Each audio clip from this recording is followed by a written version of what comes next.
Ma'am, madam আগুন কি পরিকল্পিতভাবে লাগানো হয়েছে? তো প্রশ্ন আমি আপনাকে করব যে আগুন কি পরিকল্পিত না নাটকীয় না হচ্ছে অ্যাক্সিডেন্ট? আপনি দর্শক, আপনাকে আমি প্রশ্ন করব। না, শুধু পার্টিকুলারই দুটো রুমে বা দুই উপদেষ্টার রুমেই কেন আগুন লাগলো, অন্য কোথাও কেন লাগলো না? ওদের পাবলিক রিভিউ আর কি, আমি তো আর জানি না। মানে নিজেরা আচ্ছা নির্দোষ আচ্ছা আপা, আমি একটা জিনিস বলতে চাচ্ছি যে আমি ছবিতে দেখলাম যে সচিবালয়ের দুইটা জায়গা না 3 জায়গা থেকে আগুন একসাথে মানে জ্বলছিল আর কি, 3টা ভিন্ন ভিন্ন জায়গাতে।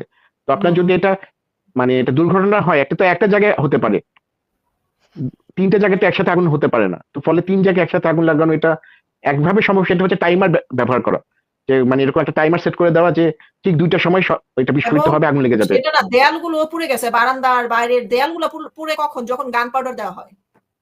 ইটের দেয়াল কি কোনো জীবাশ্ম জ্বালানি আছে? তাহলে এটা পুড়ে কেন?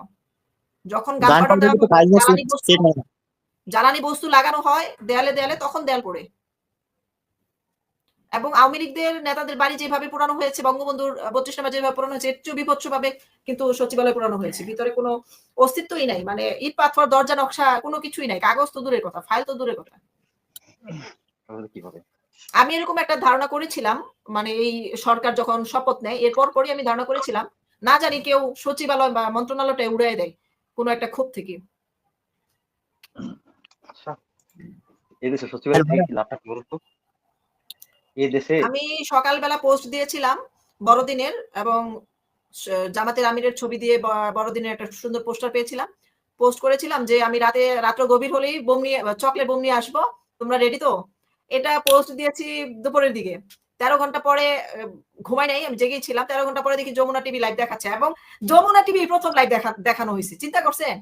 যমুনা টিভি প্রথম এটা কিন্তু প্রচার করছে। যমুনা টিভি কি করে জানলো? এবং যমুনা টিভির পূর্বে কোনো টিভি চ্যানেলে কিন্তু খবরটা প্রচার হয় নাই। এবং রাত্রের 1টার দিকে আগুন লাগছে, যমুনা টিভি গেছে 3টা একদম কারেক্ট 3টার সময় তারা লাইভ শুরু করেছে। আমি একদম শুরু থেকেই ছিলাম। তারপরে ওখানে যারা আগুন নিভানোর ইউনিট, 13টা ইউনিট এক এক করে সেখানে মানে জড়ো হয়, কিন্তু ভিতরে ঢুকতে পারে নাই। এই আগুন নিভানোর গাড়ি বা ট্রাক যেটা বলা হয়, সে ফায়ার সার্ভিসের ট্রাক, এরা নাকি ঢুকতে পারে না। এরকম ঢুকা নাকি সিস্টেম নাই, 2টা গেট আছে, তারা সবগুলো গাড়ি নিয়ে ঢুকতেই পারে নাই। তাহলে ঢুকতে পারে না সচিবালয় আগুন নিবানোর জন্য? এটার ভিতরেই একটা সেক্টর আছে আগুন নিবানোর জন্য, তারা কোথায় ছিল? ঢুকবে কেন? এবং পাশে একটা বিশাল বড় মন্ত্রণালয়, এই জ্বালানি ফায়ার সার্ভিসের মন্ত্রণালয় আছে আলাদা। তারপরে আবার এটার ভিতরেই সিস্টেম আছে যাতে তাৎক্ষণিক আগুন নিবানোর কাজ করতে পারে। এবং তারা নাকি একদিকে আগুন পানি দেয় অন্যদিকে, সকাল পর্যন্ত শুধুমাত্র ওরা আগুন নিবানোর কাজই করে গেছে।